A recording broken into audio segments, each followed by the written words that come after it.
Ladies and gentlemen, welcome to Legion Talk episode number 15. Now, what we're going to be taking a look at today is something we've recently viewed just in the past, and we will be continuing to follow this. It is Brie Larson's new podcast, Learning Lots. That's right, we're going to learn lots, and we're going to love it. With that being said, one of the comments I got on my last video is that I was a little critical of it and kind of the structure of it, the fact that they didn't really seem to have much of a focus and stuff like that. So with that being said, obviously, everybody is free to criticize or make comments on the internet, my content is not exempt. I get many comments and then there's some content that nobody really cares for.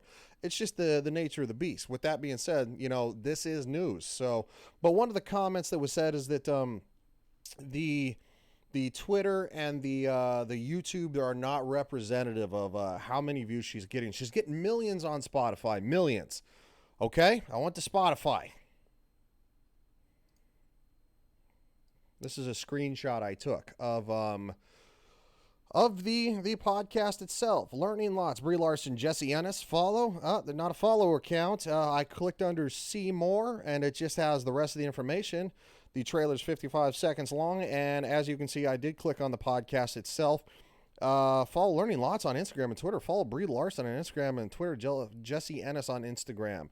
40 minutes, no view count. Clicked on it, no view count. Okay, not a problem. Let's take a look at their Twitter page. Right, on Twitter here we have Learning Lots podcast. Learning Lots with Brie Larson and Jesse Ennis. For Learning Lots, this podcast will hold space for conversations and perspectives around education and pop culture. So it's going to be probably horrendously. Well, you know what? That's not fair. I won't say that. I will definitely give it a chance. And now that I'm on Spotify, I'm probably going to give it a listen. Because, it would only be doing my due diligence to give it a listen, okay? So I'm being serious about that. I'm not being, joined January 2021, so 2.5 months ago, followed by Brie Larson, 2,116 followers.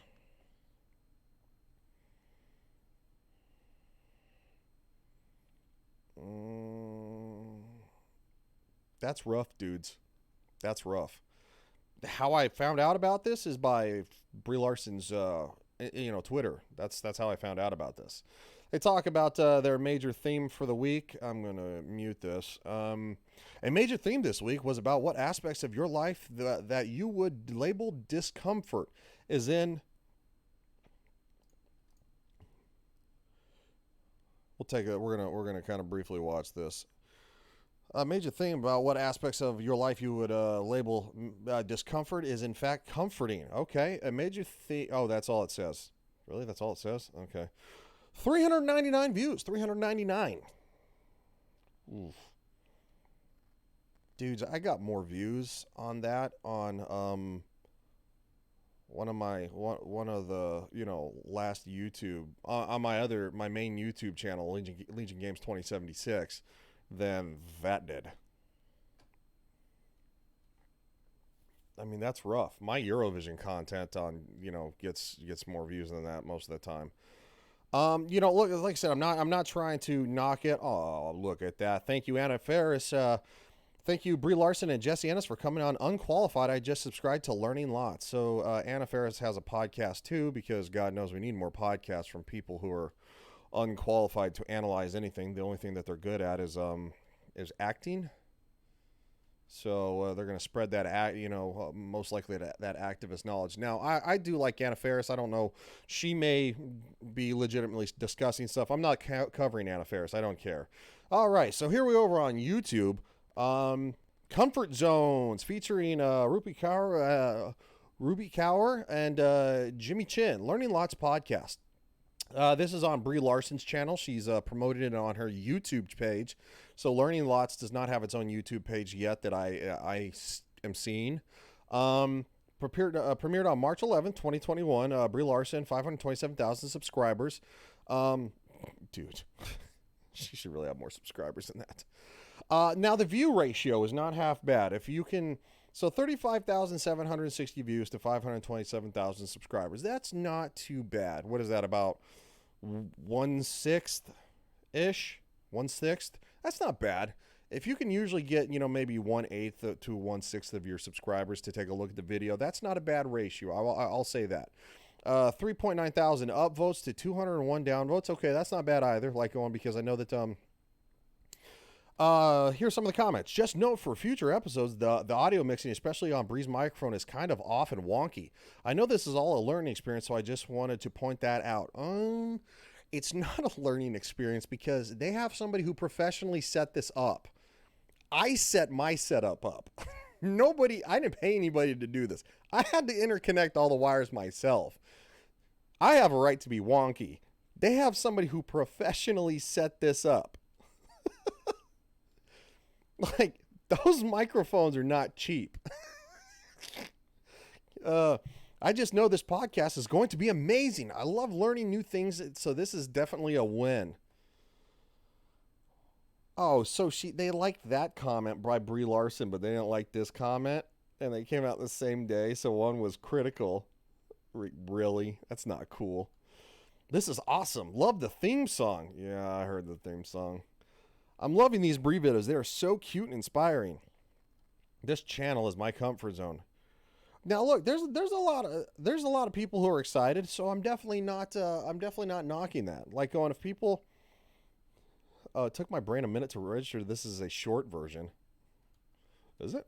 Oh yeah, it was like 40 minutes on Spotify. I saw that. An episode featuring Harry Styles? I don't think Harry Styles is going to go. Also, I do have a question. Where are their masks? I said this in the first video. Masks? They're like, oh, they're 6 feet apart. Yeah, but you can still spread indoors without a mask on. That's what they say, right? Like if you're indoors. I'm just saying, COVID and stuff. You got to watch out for the COVID. I look forward to this new style. Well, I mean, the last one didn't really work, except for her. Well, I did say this in the last video, except for her yoga videos got like 1.5 million views because she got her, booty in there. Captain Marvel scored $1 billion, and the misogynist psychos raged in their mom's basements. Yeah, we're all misogynist psychos if we don't like Captain Marvel. I own Captain Marvel on Blu-ray. I went and got it at like 1 in the morning because I buy all the movies like on the day they come out. And does that make me a misogynist? Maybe I'm trying to kind of analyze like Captain Marvel wasn't the best movie. The reason Captain Marvel made $1 billion is because they promoted it as required reading for Avengers Endgame, which Avengers Endgame made, lots and lots and lots and lots and lots and lots and lots of money.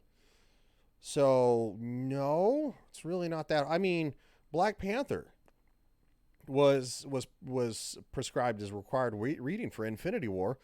I think Black Panther was better than Captain Marvel.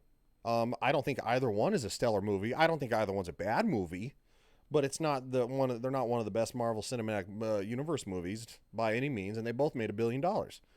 It's because they came out right before the really big movies, to where the really big stuff happened. Infinity War, dude, there are people in the theater who are crying. Endgame, there are people in the theater who are crying. Look, I get it. Tony Stark dying is sad stuff, but like making $1 billion, yeah. And labeling everyone a misogynist psycho, like, I live on my own. Like, I mean, whatever. Like, that's the thing that people always get. You see the YouTubers comment on, strong women, like which I'm sorry, making millions of dollars and standing up there and making activist style speeches is not a strong woman. A strong woman is a single mother who's making ends meet. That's a strong woman. That's a strong woman. And I have a few friends who are strong women who do that. And you know what? They're the strongest people I know. So, no, I am not a misogynist. But, keep going with that label. Anyway, as you can see, Brie collaborated with Diesel Patches. I don't know what that is. But as you can see, a lot of positivity in the comments and stuff like that, which is good, and I do support that. So look, there are people who want to watch Brie Larson's content, but for a Hollywood superstar, I honestly think she should have more views and more subscribers. YouTube is not a place for Hollywood, superstars to come and try to make their mark, like going. Um, people, the normies on YouTube who usually view content, they usually reject that because they see all that in the mainstream on television and movies, like going, they want to see normal everyday people with normal everyday takes, because Hollywood is not representative of what the world thinks. Hollywood is the very opposite of what the world thinks. Twitter is very opposite of what the world thinks. Normal people who work a 9 to 5 job do not think like this. Do not think that misogyny and a homo, and all that stuff, all the word, transphobic and all those things, like going, and racism. They don't think that. Like going, normal Americans are good, hardworking people, and there's this minority of people who like to scream at others who don't necessarily believe what they believe. I believe that you don't judge people on the color of their skin. That's not what these weirdos on Twitter or in Hollywood believe. They believe that to judge you by the color of your skin, because that makes you better. Well, I was taught that that's discriminatory. I was taught that that was racist. Like going, I was taught to judge people on the content of their character.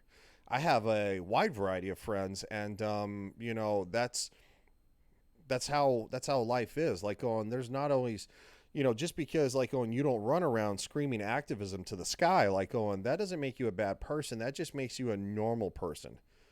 Look, there are reasons absolutely in history for activism, for the right for women to vote. I believe in that 100%. For to abolish slavery, like going, 150 years ago, that was a great thing. And even to get rid of Jim Crow laws and the race riots back in the 1960s, like going, those are all good things. Like going, America is not what it used to be. We've had a rough past, but we've moved forward. Hollywood and the mainstream media trying to drudge up all this nonsense into more racism, more discrimination, like going, is just nonsense. Like going, why? Because they feed off of it. They make money off of it. Stop letting them make money off of other people's pain and suffering. That's not okay. Like going, not every police officer is racist. Not every black person is a thug. Not every gay person is out to try to, get with you. Like, it doesn't matter. They're all people at heart. And like going, if you treat them like people and you're friendly to them, like most Americans are, like going, then that's what really happens in the cities and towns and in this country and in the world. There are other problems in the world that need to be addressed, and racism in the United States is not a big one, dudes. We should talk about the stuff going on in China with the concentration camps for the Uyghur Muslims. That's a big problem. But Hollywood doesn't want to talk about that. Mainstream media doesn't really want to talk about that. They want to kind of bypass that. Disney wants to bypass that for their more racism, more sexism agenda, and it needs to stop. It needs to stop. We're all Americans. We most of us all love each other, and the ones that are screaming to the heavens and on Twitter, you're the minority of people. You're the weirdos. Sorry, I hate to tell you that. Like going, get a job, meet people, get out of get out of your studio apartment where you live with 3 cats and 47 friends and eat ramen noodles for dinner every night, and do something with your life. Stop yelling at people. Not everything's Trump's fault. Not everything is the government's fault. Not everything is white people's fault. It's just not. Hope you guys enjoyed this video. Talk to you again real soon.